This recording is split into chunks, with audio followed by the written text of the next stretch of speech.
Wapendwa katika jina la Bwana wetu Yesu Kristo, ninapenda kumshukuru Mungu aliyetupa nafasi hii pia kutumika katika dayosisi hii ya Morogoro katika kitengo hiki cha idara ya maombi na maombezi, kitengo cha idara ya injilisti na misioni, lakini pia katika usharika huu wa Mzumbe. Na nipende kuwakaribisha ninyi nyote kwa tafakari ambayo Mungu ametupa kwa mwaka huu 2026 katika usharika wetu wa Mzumbe. Kama mnavyojua, tumekuwa na utaratibu kama kanisa, kama dayosisi, kama jimbo, lakini kama sharika kumsihi Mungu atupe neno ambalo tunaweza tukatembea nalo kwa mwaka mzima, ambalo linatuongoza na linatutia nguvu katika kumtumikia Mungu katika sharika na mitaa na majimbo yetu pamoja na dayosisi pia.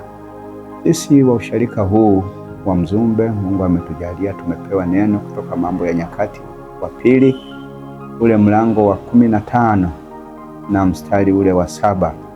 Neno hili linasema, nanyi jipeni nguvu wala mikono yenu isilegee, kwa maana kazi yenu itakuwa na ijara. Kazi yenu itakuwa na ijara. Mstari huu ni sehemu ya ujumbe wa kinabii uliotolewa kwa Mfalme Asa na watu wa Yuda wakati wa kipindi cha mageuzi ya kiroho. Wakati ule wana Israeli walipokuwa wanatoka utumwani Babeli, wanapewa ujumbe huu. Kama mnavyofahamu, kitabu cha Mambo ya Nyakati ni kitabu ambacho kinaaminika kwamba kimeandikwa na Ezra. Na kwa sababu gani wanasema hivyo? Ni kwa sababu Ezra anaonekana ndiye mwandishi wa kitabu cha Ezra pamoja na Nehemia, na vitabu hivi vinashabihiana na lugha na mtindo uliotumika. Unaonekana ni kwamba ni vitabu ambavyo vinaendana pia.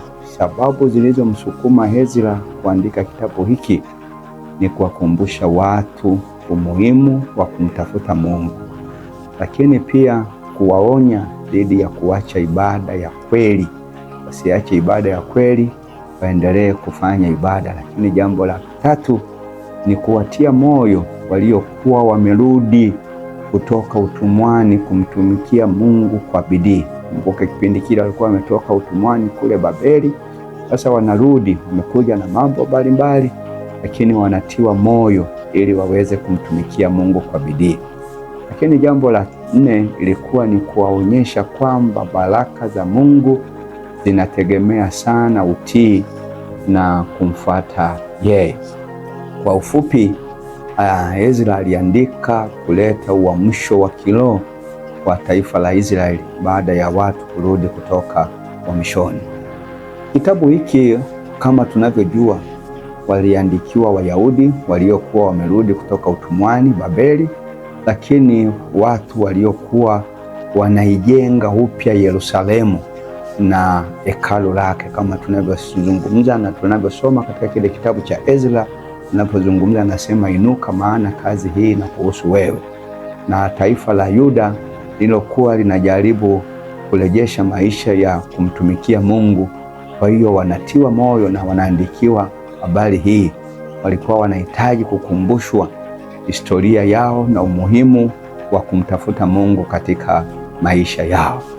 Na mstari huu ambao sisi tumepewa kama washarika wa Mzumbe kuutafakari unatokana na unabii wa Azaria mwana wa Odedi kwa Mfalme Asa. Katika kipindi hicho taifa la Yuda lilikuwa limepita kipindi cha kuacha kumwabudu Mungu. Lilikuwa limekuwa na machafuko ya kijamii na ya kiroho. Taifa lilikuwa na nabii Azaria anahimizwa sasa na taifa wamtafute Mungu tena. Ndipo sasa anaposema maneno haya, nanyi jipeni nguvu wala mikono yenu isilegee, kwa maana kazi yenu itakuwa na ijara. Akimaanisha wasikate tamaa katika kufanya mageuzi ya kiroho na kumrudia Mungu wao. Mstari huu una ujumbe mkubwa sana wa kiroho katika maisha yetu sisi wa Mzumbe, na ndio maana tumeuchagua mstari huu tutembee nao kwa mwaka huu 2026. tunapoanza kuzindua mwaka huu wa habari ya kiroho, tunahitaji kutembea na mstari huu. Tunasema tusikate tamaa katika kazi ya Mungu, na tusipokata tamaa katika kazi ya Mungu, huduma ya Mungu inahitaji uvumilivu na ujasiri. Wakati mwingine tunaweza tukafika mahali tukakata tamaa, lakini bado Mungu anatukumbusha kwamba tunahitaji kuwa wavumilivu na wenye ujasiri pia. Lakini ni mstari ambao Mungu anaona juhudi za watumishi wake, yaani sisi ni watumishi wake katika ushirika huu. Hakuna kazi ya Mungu inayopotea bila thawabu, bila kuwa na ujira. Kwa hiyo ndio maana anatukumbusha, nasema kazi hii itakuwa na ujira. Lakini tunatakiwa kumtafuta Mungu, na watu wote wanaomtafuta Mungu, Mungu lazima analeta baraka katika maisha haya, na Mungu aliahidi kuwabariki ikiwa watatenda au kumfuata yeye kwa uaminifu. Mstari huu na mafundisho muhimu sana kwa kanisa la leo. Mafundisho makubwa sana kwa kanisa la leo. Kanisa lisikate tamaa katika kumtumikia Mungu.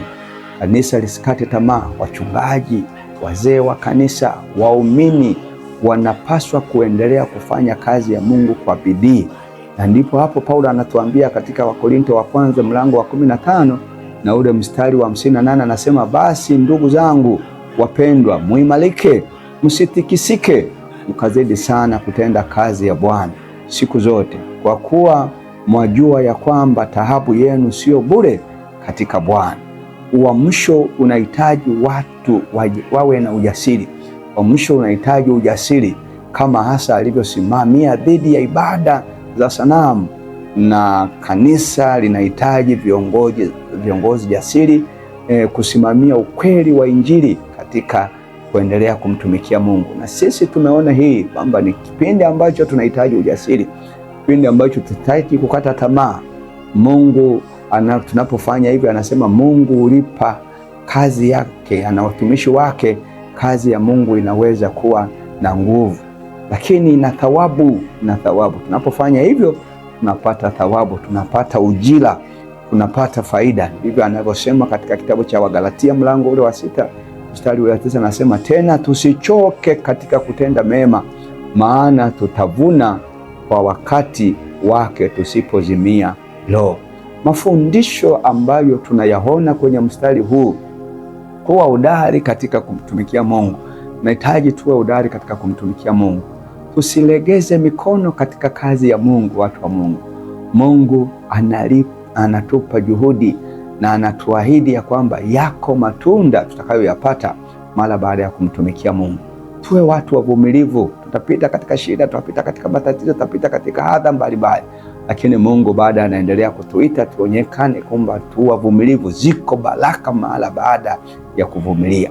Kwa kifupi, mstari huu wa Mambo ya Nyakati wa Pili mlango wa 15 mstari wa 7 ni wito wa ujasiri na uvumilivu katika kazi ya Mungu, ukiahidi kwamba wale wanaoendelea kumtumikia Mungu kwa uaminifu watapata thawabu. Tumeuchagua mstari huu mwaka huu ili tutembee nao. Ni mstari ambao tutakuwa tukiusoma kila Jumapili, na pale chini tumeweka maandishi pia, tukasema watu wa sharika watakuwa wakiitikia tunaposoma mstari huu, nanyi jipeni nguvu wala mikono yenu isilegee, kwa maana kazi yenu itakuwa na ijara. Na washarika pale chini wanajibu kwa maneno mazuri, anasema nasi hatutalegea. Nasi hatutalegea. Tunajua kwamba viko vitu vingi sana vinaweza vikatutia nani tukashindwa kufanya kazi ya Bwana, vikatukatisha tamaa, lakini bado Mungu anatuhitaji tusilegee, bali tuwe na nguvu, tuendelee kumtumikia yeye kwa uaminifu. Ni wito wangu kwa washarika, ni wito wangu kwa watumishi wa Mungu, ni wito wangu kwa wanamzumbe, ni wito wangu kwa wanadayosisi, ni wito wangu kwa wanajimbo la Morogoro na majimbo mengine. Ninawaalika tumtumikie Mungu katika usharika huu, nawaalika tumtumikie Mungu katika majimbo yetu, nawaalika tumtumikie Mungu katika dayosisi yetu ya Morogoro. Kwa kweli ni wakati wa kutokulegea, ni wakati wa kujipa nguvu, ni wakati wa kusimama tumtumikie Mungu katika maisha haya ambayo Mungu ametupa hapa duniani. Sisi wa sharika wa Mzumbe, Jumapili hii ya tarehe 15 ni siku ambayo tutakuwa na uzinduzi wa matukio yote ambayo tumeyapanga, tuliyoyaeleza kwenye mkutano mkuu, na kwenye kuzindua neno hili ambalo tumepewa kutoka Mambo ya Nyakati mlango wa 15 mstari wa 7, na ni siku ambayo tutaanza semina ya neno la Mungu na mtumishi wa Mungu Mwinjilisti Paul Lingo kutoka kule Dar es Salaam. Ninawaalika watu wote kwenye semina hii, ninawaalika kwenye ibada zote, ninawaalika kwenye matukio yote ambayo yatafanyika mwaka huu katika usharika wetu na katika jimbo letu na katika dayosisi yetu. Tunahitaji kumwona Mungu. Ninajua tunavyofanya hivi, kazi yetu itakuwa na ujira, kazi yetu itakuwa na faida, kazi yetu itakuwa sio bure, kazi yetu itakwenda kuzaa matunda katika maisha yetu. Ukaribishe mama, ukaribishe baba katika usharika wa Mzumbe. Ni mimi mchungaji Mugisha John Kahesi, mchungaji kiongozi wa usharika na mratibu wa idara ya misioni na uinjilisti katika kile kitengo cha maombi na maombezi. Na Mungu akubariki, na ninaamini ya kwamba tutakuwa pamoja na kazi ya Bwana itasonga mbele. Amen. Kuache basi niombe pamoja na wewe wakati huu tunapoagana. Baba yetu na Mungu wetu wa mbinguni, Baba wa Bwana wetu Yesu Kristo, ninakushukuru kwa ajili ya siku hii ambayo umetupa. Nakushukuru kwa ajili ya maono mazuri ambayo umetupa katika dayosisi na katika jimbo na katika usharika wetu wa Mzumbe. Tunaomba Mungu kayasimamie maono haya ili kazi yako ikapate kusonga mbele, na sisi hatutalegea, na sisi hatutaishiwa na nguvu, na sisi tutaendelea kukuangalia wewe, ambayo umetuahidi ya kwamba kazi hii tunayoifanya ina ujira. Mungu, ninasihi faida zako zikaonekane kwa kila mtu atakayetia mguu, atakayetia mkono kuifanya kazi hii. Katika jina la Mungu Baba na la Mwana na la Roho Mtakatifu ninaomba na kushukuru. Amen. Mungu awabariki watu wa Mungu.